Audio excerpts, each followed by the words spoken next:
Next naman ay ang ating pasta.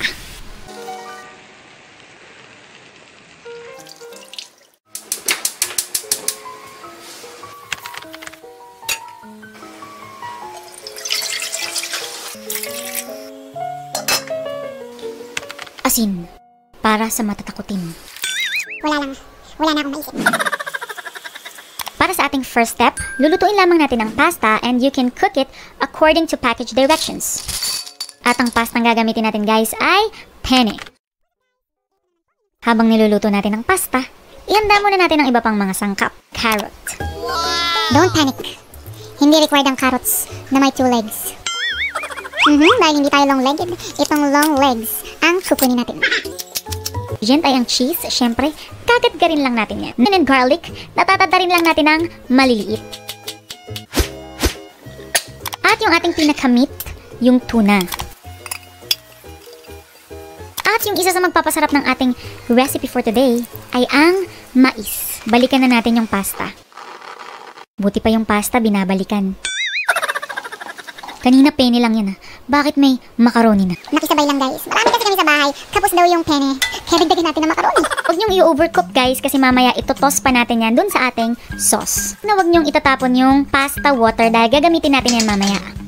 Ang gagamitin ko guys ay margarine. Kung marami kayong budget, pwedeng butter ang gamitin nyo.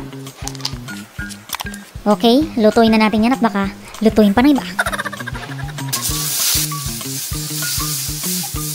First step sa ating pagluluto, gigisahin muna natin yung bawang at sibuyas hanggang sa humalimuyak. Pagkatapos, dahil medyo matagal lang maluto ang carrots, kaya isusunod na natin yan hanggang sa maging tender crisp.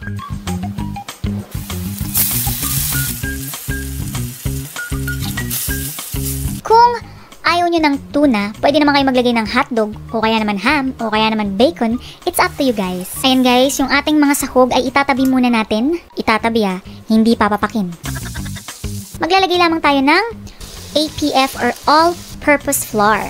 Ayan, so kahit walang cream yung ating sauce, lalapot yan guys. Tapos, ibabalik na natin agad-agad yung sahog bago mo pa ubusin. Ayan, tapos lalagyan na natin ang iyong evaporated milk. At magdadagdag tayo ng pasta water. So kung gaano kalabnaw or kalapot or yung consistency ng sauce na gusto mo, dagdagan mo lang ng pasta water. Kaya again guys, huwag niyong itatapon yung inyong pasta water. Huwag mong kakalimutang ilagay ang iyong grated cheese. At ang ating pampalasa, asin at paminta. So ito optional to guys. Pwede niyong ilagay ang inyong paboritong herbs and spices. Kung gusto niyo maanghang, pwede kayong maglagay ng chili flakes. Pero kung wala, don't worry guys. Pwedeng wala niyan. Asin at paminta, okay na yan. Ayan, syempre pa ihulog na natin yung ating cooked pasta.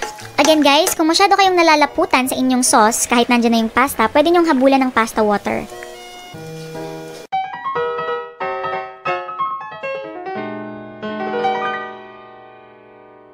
Tsak, magugustuhan to ng inyong mga anak at ng buong pamilya. Kaya naman ano pang hinihintay nyo? Bilhin nyo na yung mga ingredients na yan at lutuin nyo na.